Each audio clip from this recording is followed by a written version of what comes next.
आप भी इस गलती से बचें और अपने हज़ारों रुपए बचाएँ। बहुत सारे लोग जर्मनी में अपॉर्चुनिटी कार्ड पे आना चाहते हैं और स्पेसिफिकली वो लोग जिन्होंने पाकिस्तान से डिप्लोमा किया हुआ है। डेफ़िनेटली डिप्लोमा वाले लोग आ सकते हैं, लेकिन यहाँ पर एक प्रॉब्लम है। हमने बहुत सारे स्टूडेंट्स का डिप्लोमा जर्मनी से रिकॉग्नाइज़ करवाया है, लेकिन कुछ स्टूडेंट्स ऐसे हैं जिनका डिप्लोमा रिकॉग्नाइज़ नहीं हुआ। आज हम इस वीडियो में डिस्कस करेंगे कि कौन-कौन से डिप्लोमास जो हैं वो जर्मनी में ज़ैप से आप रिकॉग्नाइज़ करवा सकते हैं अपॉर्चुनिटी कार्ड के लिए, और कौन-कौन से डिप्लोमास यहाँ पर रिकॉग्नाइज़ नहीं होंगे। Welcome back to my channel, my name is Ghalib Mirza. मैं आप दोस्तों के लिए बहुत सारी इन्फॉर्मेटिव वीडियोज़ जर्मनी और यूरोप के हवाले से बनाता रहता हूँ। अगर आप मेरे चैनल पे न्यू हैं, चैनल को सब्सक्राइब करना ना भूलें। इस वीडियो को उन दोस्तों के साथ ज़रूर शेयर करें जो डीआई होल्डर हैं और जर्मनी में अपॉर्चुनिटी कार्ड लेकर आना चाहते हैं और यहाँ पर आकर जॉब सर्च करना चाहते हैं। सबसे पहले आपको बताता चलूं कि हर तरह का डिप्लोमा जर्मनी में रिकॉग्नाइज नहीं होगा।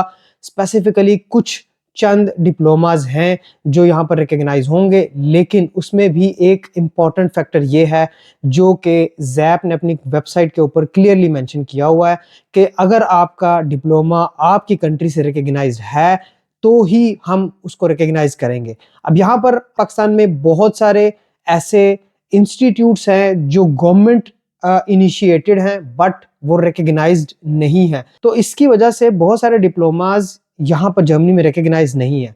इस चीज़ को बेटर अंडरस्टैंड करने के लिए मैं डायरेक्टली आपको अपनी स्क्रीन की तरफ लेकर चलता हूँ और वहां पर जाकर हम देखते हैं कि कौन कौन से डिप्लोमास एक्चुअली में जर्मनी में रिकॉग्नाइज्ड हो सकते हैं।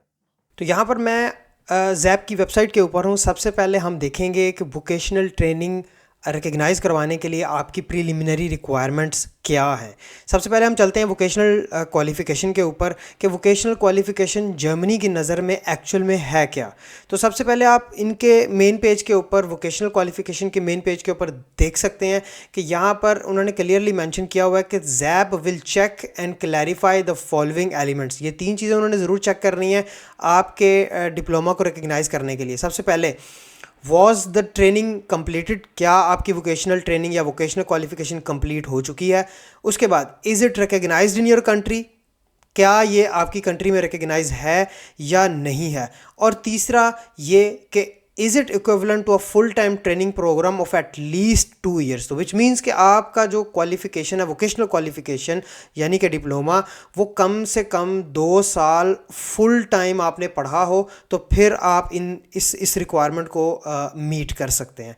तो इसके अलावा इनका जो फ्रीक्वेंटली आस्क्ड क्वेश्चंस है, मैं वहाँ पर भी जाता हूँ और आपको दिखाता हूँ कि वोकेशनल क्वालिफिकेशन के लिए आपको कैसे पता लगेगा कि आपको पॉजिटिव स्टेटमेंट मिलेगी या नहीं।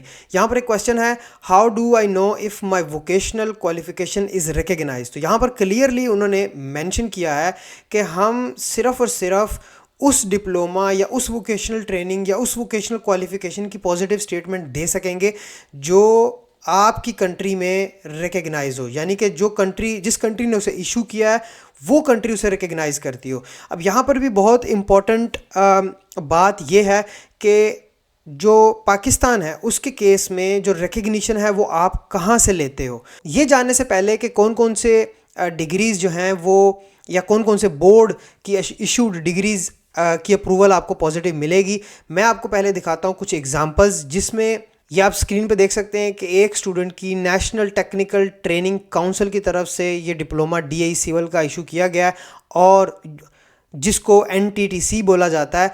तो ये रिकग्नाइज नहीं हुआ। ये बहुत ही रीसेंट हमारे पास अपडेट आई है कि ये आपका आईबीसीसी से टेस्टेड नहीं है, क्योंकि ये बोर्ड ऑफ टेक्निकल एजुकेशन के अंडर नहीं आता इंस्टीट्यूट। इसके अलावा मल्टीपल ऑप्शन भी आप स्क्रीन पे देख सकते हैं, और ये स्पेसिफिक एक ऑप्शन जो बोर्ड ऑफ टेक्निकल एजुकेशन की तरफ से इशू किया गया लाहौर में, ये आईबीसीसी की तरफ से भी अप्रूव्ड है और इसकी पॉजिटिव स्टेटमेंट भी आपको देखने को मिलेगी ज़ैप की तरफ से। तो इसलिए कोशिश करें कि अप्रूव्ड इंस्टीट्यूट से अगर आपका डिप्लोमा है तो फिर आप अप्लाई करें। अब अप्रूव्ड इंस्टीट्यूट कौन से हैं, इनको जानने के लिए मैं आपको डायरेक्टली लेकर चलता हूँ आईबीसीसी की वेबसाइट के ऊपर, क्योंकि जितने भी डिप्लोमास हैं जो आप 3 या 2 साल के लेते हो या 1 साल का भी अगर हो, तो वो आप आईबीसीसी से रिकग्नाइज करवाते हो।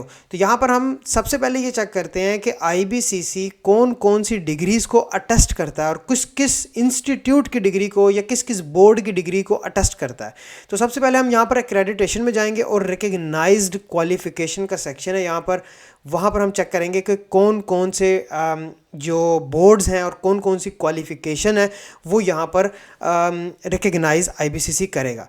ये कुछ इंस्टीट्यूट हैं जो ब्रिटिश रिलेटेड हैं, कुछ स्विस रिलेटेड हैं, कुछ अमेरिकन रिलेटेड हैं, लेकिन हम जाएंगे यहाँ पर इंडिजिनस क्वालिफ़िकेशन के ऊपर।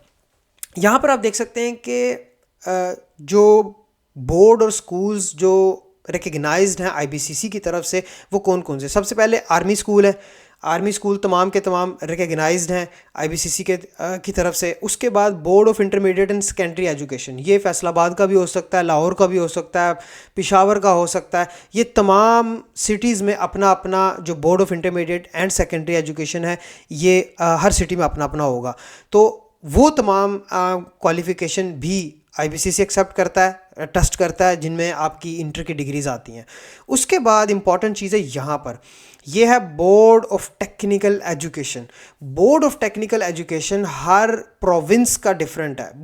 Punjab board of technical education, Sindh board of technical education, KPK board of technical education, Islamabad का डिफरेंट है, ठीक है, बलूचिस्तान का डिफरेंट है। तो ये 5-6 बोर्ड ऐसे हैं जो टेक्निकल एजुकेशन प्रोवाइड करते हैं। अगर आपकी degree board of technical education से यानी कि इनडायरेक्टली वो टेवटा से इशूड है, तो फिर आईबीसीसी आपकी डिग्री को अटेस्ट करेगा। यानी कि इन बोर्ड के अफिलिएटेड कॉलेजेस जो भी आपके सिटी में होंगे, वहाँ से आपने जो क्वालिफ़िकेशन हासिल की होगी उसके अगेंस्ट जो आपको डिग्री मिली है वो टेवटा की इशूड डिग्री होगी, और वो डिग्री जो है वो आईबीसीसी अटेस्ट करेगा। और जो डिग्री आईबीसीसी अटेस्ट करेगा उसी की रिकग्निशन आपको जैप से मिलेगी, क्योंकि इंटरनेशनली 2 ही इंस्टीट्यूट हैं जिनकी रिकग्निशन या अटेस्टेशन जो है वो अप्रूव्ड है बाहर की दुनिया में, स्पेशली यूरोप में, जिसमें एचईसी है बैचलर और बैचलर के अबव जितनी भी डिग्रीज़ हैं उनके लिए,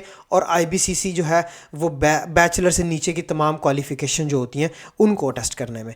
तो आई होप कि कुछ चीज़ें आपको क्लियर हुई होंगी। जो लोग बोर्ड ऑफ टेक्निकल एजुकेशन से जिनकी क्वालिफ़िकेशन नहीं है, अनफॉर्चुनेटली उनकी जो रिकग्निशन है जर्मनी में नहीं हो सकती, क्योंकि उनकी जो रिकग्निशन है वो पाकिस्तान का अपना इदारा आईबीसीसी जो इंटरनेशनली अप्रूव्ड है वो नहीं करता। तो अगर आपकी degree board of technical education TEVTA या आईबीसीसी से अप्रूव्ड या टेस्टेड नहीं है, तो आपको जैप की स्टेटमेंट अप्लाई नहीं करनी चाहिए, क्योंकि आपकी फ़ीस ज़ाया हो जाएगी और एट द एंड आपको नेगेटिव अप्रूवल मिलेगा। तो इसलिए कोशिश करें कि तमाम वो डिग्रीज़ जो अप्रूव्ड हैं आईबीसीसी, टेवटा और बोर्ड ऑफ टेक्निकल एजुकेशन की तरफ से, सिर्फ़ और सिर्फ उन्हीं के लिए आप अप्लाई करें और फिर आप अपॉर्चुनिटी कार्ड अप्लाई कर सकते हैं।